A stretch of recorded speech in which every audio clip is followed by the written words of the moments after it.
Señores, buenos días. Como siempre, la bienvenida cordial a su revista noticiosa y también informativa aquí Santo Domingo. Ustedes saben que mantenemos todo el tiempo informaciones tanto del orden nacional como internacional. Y los martes este programa lo tenemos ya pautado para un tema de interés para todos ustedes, todos nosotros. Un tema que usted debe estar pendiente. Tenemos a José Gómez Cerda todos los martes y en el día de hoy va a abordar un tema sumamente importante e interesante. Él me dice que va a hablar de las novelas. Así es que, Tomás. José, ¿cómo te va? Muy bien. ¿Tú sabes por qué es el asunto de Tomás? Estuardo, todos nosotros hemos leído una novela o hemos querido escribir una novela. Sí, así. O vemos cosas que dicen, parece de novela. Uh-huh. Entonces la novela está muy presente en todos. Aquí tenemos de moda que a las mujeres les gusta ver las telenovelas. Que son un género distinto al clásico de las novelas leídas. ¿Y el rating que tienen esas telenovelas? Bueno, la mayoría de las mujeres les gustan mucho. Es más, escúchame, José, mira, pero hay canales de televisión que han quitado de su programación programas sumamente importantes por darle cabida a las telenovelas. Las telenovelas son una novela especiales en el cual el que escribe tiene que saber que en cada capítulo tiene que dejar una intriga. No es como las novelas corrientes escritas para hacer novelas para ser leídas, porque esto pone en suspenso cada capítulo para que la gente esté interesada en ver cómo se va a desenvolver esa situación. Pero vamos a hablar sobre la literatura, en literatura, las novelas. Las novelas es una narración extensa, no es como el cuento que es breve. En prosa tiene que ser, y cuenta una historia de ficción. Quiere decir, no es historia, la historia es una cosa, la novela es otra. La realidad se escribe en la historia, pero esto es de ficción normalmente, que hace muchas veces es basado en cosas reales que pasaron, aunque cambien los nombres de los personajes para disimular. Y tiene que tener un desarrollo completo, quiere decir, tiene que terminar, no puede quedar en suspenso. Y tiene que tener un argumento, quiere decir, es un género. Hay géneros diferentes como es el cuento, que es breve, o como es el ensayo, en el cual el autor puede escribir de lo que quiera. Pero lo importante en las novelas no son los temas, sino los personajes. Quiere decir, el autor tiene que saber que la trama que hace tiene que tener personajes, no es como el ensayo, y es el género más difícil, porque el que escribe entonces tiene que escribir como cada uno de los personajes. Quiere decir, si hay una persona mayor, tiene que escribir como una persona mayor. Si hay un niño, como niño. Si hay una mujer, como mujer. Todos los personajes que hay, él tiene que describirlo. Entonces, hay gente que sabe escribir de él, sobre lo que él hace, pero se limita a eso, no es una novela. En la novela, los que perduran son los personajes.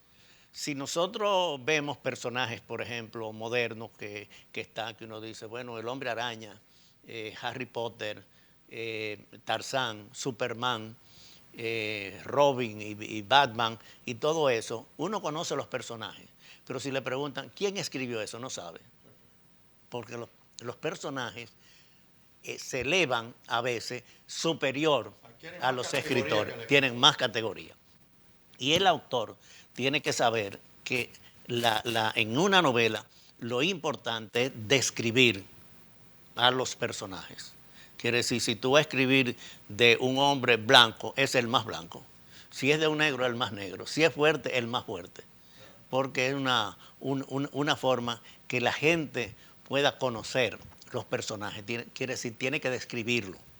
Si es una persona mayor, qué edad más o menos tiene. Si es una mujer, en qué ambiente se desarrolla, si es un niño, qué es lo que está haciendo, porque es lo que cuando uno está leyendo, tú te imaginas ese personaje. Pero si tú no lo describes y el que está leyendo no sabe quién está hablando o quién está escuchando, quién está viendo, entonces y además de eso, tiene que ajustarse a un tiempo y un lugar. Quiere decir, la gente cuando va a leer tiene que saber en qué sitio se está desarrollando y en qué tiempo. Aunque sea ficticio. Aunque sea ficticio, pero si una novela, digamos, de historia, tiene que decir, bueno, esto se desarrolla en el siglo XVI o en el siglo XX, o eso es de actualidad, o eso es para el futuro, de la ficción, de qué puede pasar. Y el espacio, si es en el país, si en otro país, o si es un país imaginario, que lo inventa, como hay mucho. Platón escribió sobre la Atlántida, Tomás Moro escribió sobre la utopía, y son ciudades inventadas que no existieron o no hay demostración de que hayan existido. En cada uno de los personajes que uno va creando, el que lee tiene que tener una noción muy completa de quién está hablando y de qué están hablando. No hay secreto. El escritor en su mente puede tener todas las ideas, pero si no la escribe, no está haciendo nada. Entonces, de todos los géneros, el más difícil es la novela. Una novela necesita una planificación. Quiere decir que el autor no es solamente sentarse a escribir, porque tú puedes ser para un artículo, tú que eres periodista, sabes que tú te sientas y tú conoces algún suceso y lo escribes inmediatamente. Son cosas de hoy y de aquí, de las cosas que están pasando. La novela no. La novela puede ser histórica, puede ser presente y puede ser del futuro. Y para eso se necesita tener un esquema. Quiere decir, los grandes escritores, por ejemplo, tienen que hacer esquemas de cómo pasa. Tú has visto el programa de Alicia Ortega, en la cual ella pone un drama, como un crucigrama, como unas cuestiones, dice, esto pasó aquí, esto pasó allí, esto pasó aquí. Bueno, en las novelas tú tienes que poner, el personaje se llama Juan, entonces los cuadros de Juan. La otra se llama María, el otro así, y lo tienes que ir. No es una cuestión de memoria, porque la memoria te traiciona. Y a veces tú puedes confundir el escritor los personajes. Es lo que podría llamarse la descripción del personaje. La descripción. Entonces, por ejemplo, los escritores, hay un personaje muy importante que se llama Arthur Rimbaud. Se escribe Rimbaud, francés. Ese individuo a los 8 años comenzó a escribir. Fue el individuo que revolucionó la literatura francesa. ¿Y sobre a los qué 15 escribía? años. ¿Sobre qué escribía? De todo, escribía de todo. Y especialmente sobre la gramática y sobre el estilo del escritor. A los 15 años revolucionó toda la literatura francesa. A los 19 años dejó de escribir y nunca más en su vida escribió más nada. Le faltó la perseverancia, porque el escritor tiene que ser perseverante en todas las cosas. En el género de novela hay, por ejemplo, en español, la mejor obra conocida es El Quijote de la Mancha, de Cervantes Saavedra. En francés está Flaubert, que escribió Madame Bovary. Madame Bovary es una novela modelo. Ese señor duró 5 años escribiendo esa novela, escribiendo 8 horas todos los días, tachando, corrigiendo, buscando la perfección. Y si hay una novela que es perfecta, se llama Madame Bovary, de Flaubert. Y en inglés, Shakespeare, como se escribe Shakespeare, Shakespeare escribió muchísimas, entre ellas Hamlet, que es la obra modelo. Quiere decir que en español tenemos a Cervantes Saavedra, en francés tenemos a Flaubert y en inglés tenemos a Shakespeare. Esas 3 gentes eran genios escribiendo y escribieron de todo. De las cosas nosotros conocemos una de sus grandes obras, pero... Pero tú mencionas, José, ese personaje que a los 8 años dejó de escribir a los 15, ¿verdad? Escribió hasta los 18 años. Hasta los 18 años. Pero revolucionó la literatura. Pero no tuvo una obra trascendente, por ejemplo. Sí, él escribió El barco ebrio, por ejemplo, que fue una obra maestra. Porque estas en todo figuras, eso. tanto inglesa como española y francesa, que tú mencionas, Sí. no solamente escribieron esas obras maestras, sino que siguieron escribiendo Ah, no, otras. otros, por ejemplo, Víctor Hugo, o otros escritores famosos, escribieron muchas novelas, pero también escribieron otros tipos de cosas. Y escribieron hasta el final de su vida, casi todos los escritores escriben hasta el final de su vida. Pero este es un caso excepcional por la falta de perseverancia, porque el escritor tiene que saber todos los días que es escritor y escribir algo todos los días. Y él dejó eso, pero no se metió en nada, se fue a vivir a África, se hizo negociante, se hizo todo. Nunca participó en nada de literatura, ni nunca más volvió a escribir desde que tenía 19 años. Son, por ejemplo, prodigios, por ejemplo, en música. Está Mozart, que fue un prodigio desde niño. Claro. Nunca ningún niño ha tenido tanta inteligencia musical como él. Y Rimbaud, nunca un niño había tenido tanta estilo de escribir, pero estilo de revolucionar la literatura francesa. No era un escritor normal, sino un intelectual entre los intelectuales. Estos grandes escritores, José, se conocen en su biografía, Sí, que prácticamente, simplemente se dedicaron a escribir. En el caso de García Márquez, que pasó por unas etapas que yo diría fueron la base para él ser un buen escritor, desde periodista y toda la cuestión, escribiendo en los diferentes diarios. Yo digo que de ahí fue precisamente que él tuvo esa capacidad para escribir, claro, capacidad, repito, porque también fue un gran novelista. claro. Pero los otros, por ejemplo, esa gente fueron escritores solamente para sus obras y nada más. Por ejemplo, el boom latinoamericano, que fueron los grandes escritores, Vargas Llosa, García Márquez y otros más, escribieron en un género que se llama el realismo mágico. Ok. O sea, el realismo mágico es tú incluir cosas mágicas en tu literatura.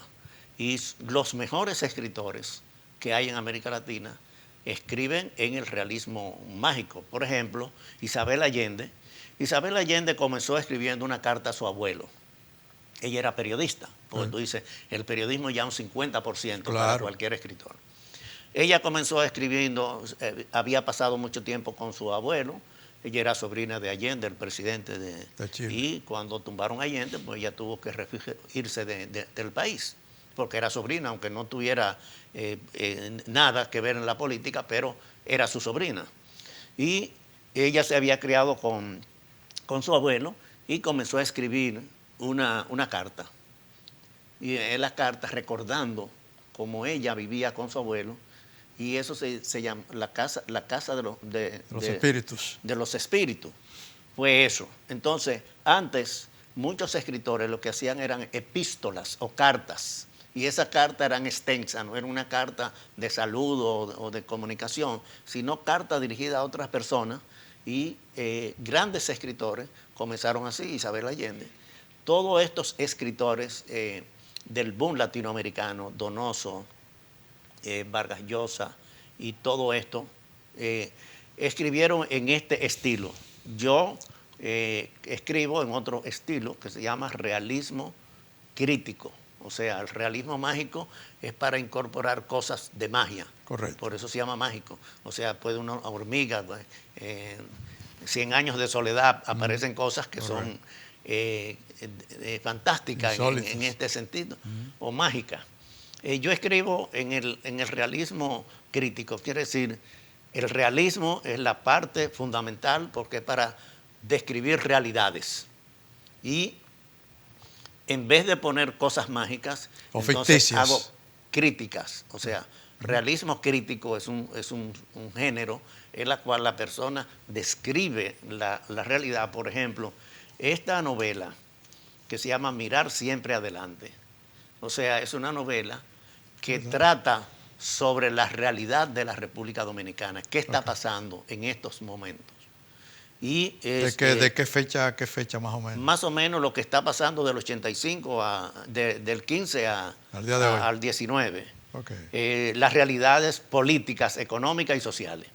Y hay una proposición entonces de hacer un movimiento político, no un partido político, un movimiento político diferente a los partidos tradicionales. Okay. Y es encabezado por una joven de 21 años, abogada, y es dedicado especialmente para que la juventud conozca no solamente la realidad, sino qué caminos puede haber en el futuro. Naturalmente es una novela. Sí. Alguna gente me ha llamado, quiero inscribirme ahí. El movimiento. Digo, eso no es un movimiento real, es una novela, porque las novelas entonces son ficticias. Ahora lo más importante, José, es que si alguien está interesado, que lea la novela, como es lógico, de ahí saque sus protagonistas. Sí. Pues la forma de escribir, los métodos de escribir. Hay personas, por ejemplo, Vargas Llosa ha sido una persona que toda su vida ha ido a programas de radio, de televisión o algo, y él explica cómo él escribe. O sea, no es misterio, sino explica de que para escribir tú tienes que dedicarte 8 horas al día a escribir. Tienes que hacer borradores, tienes que corregir, tienes que dárselo a otra persona que lo pueda chequear. Porque, bueno, él y García Márquez son ganadores de premio Nobel, también Pablo Neruda, Gabriela Mistral, son latinoamericanos que han sido ganadores. Quiere decir, cuando a ti te escogen para un premio Nobel que es universal, es el premio más grande que hay en el mundo. ¿Es porque eres grande? Es porque eres grande y es conocido. Además se hace en un país que no es el país tradicional que conocemos, de España, Estados Unidos, sino se hace en Noruega, que no tiene... Nosotros, por ejemplo, difícilmente un dominicano gana porque tú tienes que hacer un lobby y tienes que darte a conocer. Perfecto. Y para que ese jurado te conozca, tú tienes que escribir en varios idiomas o te tienen que traducir los libros en varios idiomas.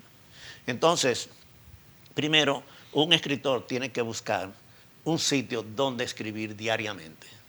¿Tú te refieres sitio, lugar en la casa? Un lugar en la casa, en la oficina o donde tú quieras. Hay personas, tú has visto una película hicieron sobre, se llama El Cartero, que era sobre Neruda. Neruda fue a una isla a escribir, viviendo él solo en una isla. Quiere decir, para estar alejado de todo. Porque, por ejemplo, aquí en República Dominicana, para un escritor escribir es muy difícil porque tú no encuentras ambiente. Aún en tu casa tú oyes gente voceando con radio alto, con ruido, con algo. Y el escritor tiene que tener un sitio, un lugar donde diga, yo voy a escribir todos los días, por ejemplo, así, de 8 a 10 de la noche. Y esa es la historia. O de 6 a 9 de la mañana. Y esa es la historia general. Cuando uno lee, por ejemplo, biografías de esos grandes escritores, habla precisamente de eso, de los lugares que ellos se fueron a escribir sus novelas. Bueno.